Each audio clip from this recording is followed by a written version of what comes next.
everybody that's of color like us in the United States came directly from slavery. And that's not true. Some of our families immigrated after the slavery stuff. Some of our families immigrated prior to, but were never slaves. You got to remember, some Africans came over here as free.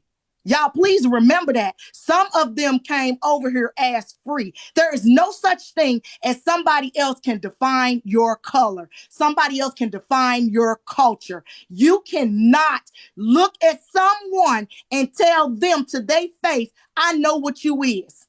I know what you are. Now, he's sitting over there looking like the whole color of a salamander, and he gonna tell me that me, as a dark-skinned woman, don't have the same power he just tried to use on somebody else to say you look Latina. Now, I'm dark-skinned, so therefore I get to tell you salamander. I mean, I'm saying, let's keep the streets real.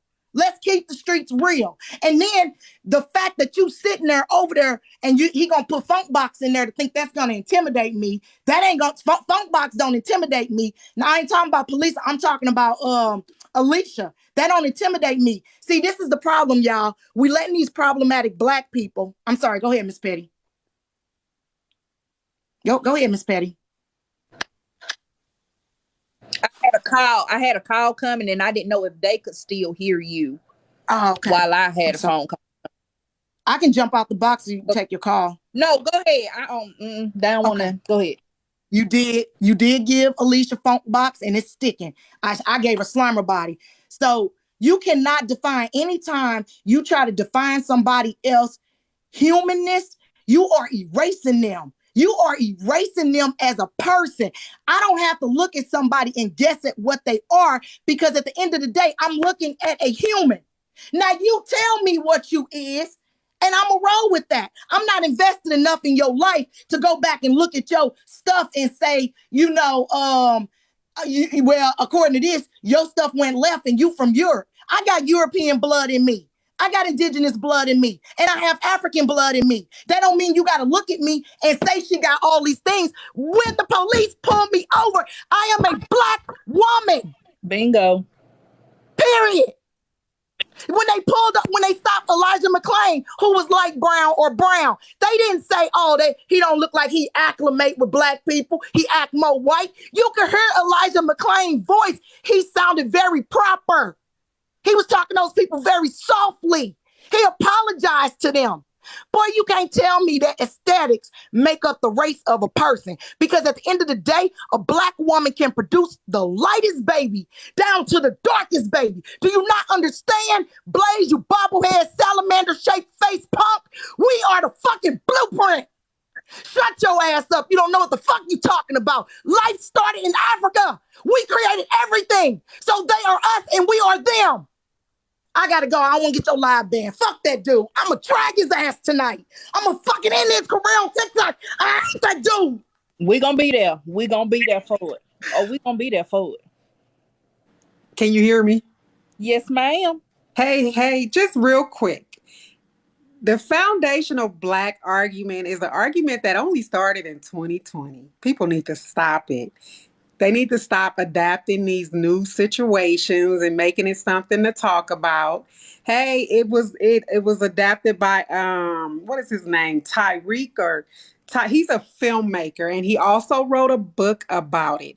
And it states that foundational Black people mean you could trace your lineage back to slavery.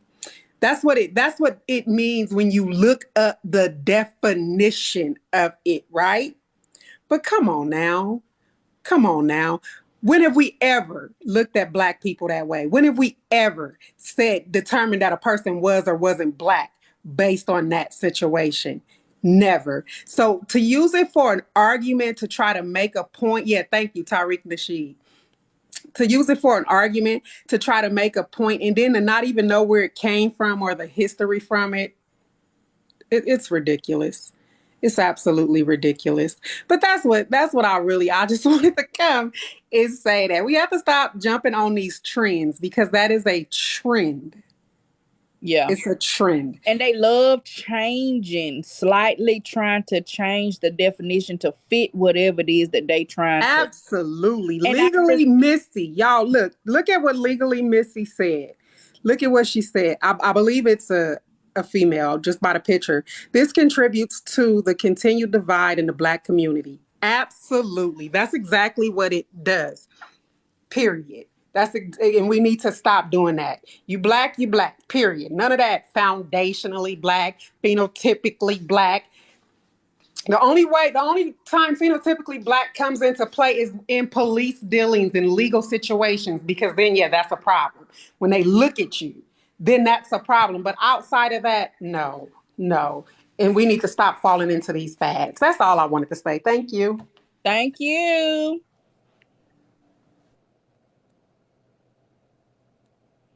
Hold on, y'all. Let's see if Jess is still in here.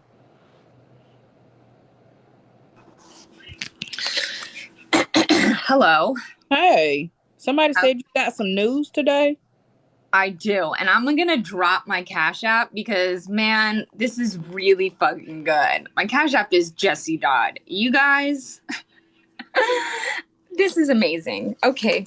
So, you know how I said that I had to go and continue the court case, right? Mm-hmm. Who's laughing? No, it's good. I'm telling you. So then, and how I had talked to the sheriff's office out in New Jersey, right? Mm-hmm. And they were gonna go ahead and serve him. Well, I got everything faxed yesterday. It was delivered. Once again, I'm gonna say my Cash App is Jessie Dodd. If anyone wants to contribute to this. So I got a call this morning from an officer there.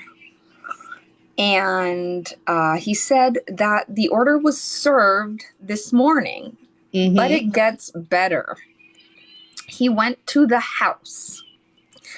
Mr. Perret, Jeffrey was not there. His father lives there. He served his father. And he had a phone call with Jeffrey this morning telling him that he went to his house where his father lives, and Jeffrey lives there. His father said, oh, he's not home right now. So he was able to serve the father, and the father was going to take that for him. He also called Mr. Perez, Jeffrey, and Jeffrey said, I'm not at home right now. You can go ahead and you know, give it to my father. So I've been telling y'all he live with his mama and his daddy. Both of their names are on the deed to that house. I understand. Now what he had said before was that he said, okay, the deed is on the house, but I live here by myself. No, absolutely not. And this is for the restraining order. So it has been served. If he does not show up for court on the 22nd, either via telephone or... Who says I ain't got no court date by? I don't know what the fuck. Said when I was on live with him. Yeah. When why he didn't show up. Right. So he did have a court date. It was he needed more time to be served in person. They didn't accept it via certified mail. Other cases, you can serve people via certified mail, but with restraining orders, because of the nature, it has to be done in person. So, well, I'm gonna let you talk to him. I gotta go to the front right quick. Go ahead. So, anyways, the court date was rescheduled for I'm gonna put my Cash App because you guys, this is taking so much of my energy and stuff. Shit. My dog is driving me crazy. So yeah, so that happened. So the sheriff's office went to his house this morning. Or I guess there is 3 hours later than me. So he does live with his father. He has been served and given notification of the upcoming date on the 22nd. If he does not appear, it will be in default. So he can appear via Zoom or via Court Connect, or he can appear in person. I don't care if he was in here this morning. I don't care. I'm not saying anything negative about him. I'm just saying this is the fact. The sheriff could give it to him. Why would he tell? It has to be served in person, right? Like, if I'm not here, someone over 18 can accept it for me. Like, if let's say I'm at my mom's house and they are served, they can be served. It has to be a proof of service, right? And he actually also talked to the sheriff's office on the phone. So he is very much aware. He can't say there's no court date. It has been set for the 22nd. So he has the option of appearing via Court Connect or in person. Via Court Connect, it's going to be very hard to display your, evidence if you have any. But if anyone has any other threats or videos that he said about me, I'm planning on showing all of that. You can message me on Instagram and help out the cause, because that is a lot more time that I'm going to be taking off of work and compiling everything and files. So that's my Cash App, you guys. Well, I don't think Blaze has threatened my life or doxed me. He's put pictures of, people that he thinks are my parents online, but they're not. I don't know. It's not really, he can, it wouldn't really work in that case because he hasn't threatened to harm me. It's so interesting because I have a video of him saying that it was Leola that sent him pictures of my kids in their school. He can say that under oath. That'll be fine. I'm going to get the transcripts from the, for